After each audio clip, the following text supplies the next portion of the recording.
Johannes, han är en väldigt pålitlig och fin människa. Rickard, han vill att det ska hända saker hela tiden. Och han är inte rädd för någonting. Vi började jobba ihop på en rörläggningsfirma i Göteborg. Så vi började småskaligt. Det var bara jag och Rickard till en början. Fick vi lite större projekt. Vi kunde anställa någon. Sen fick vi ytterligare lite projekt. Sen rullade det på.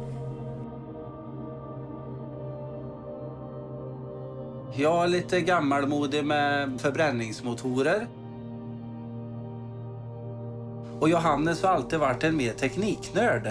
Det ska vara trådlöst och batteridrivet.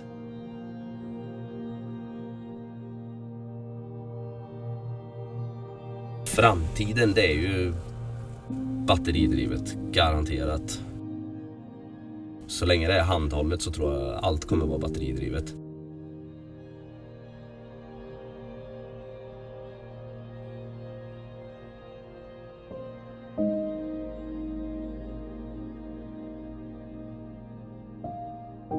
Miljön är ju stor del av samhället idag, känns det som.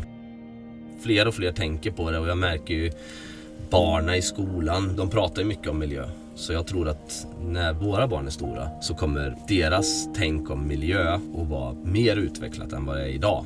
Så jag tror att miljön kommer vara jätteviktig. Ännu viktigare än vad det är idag.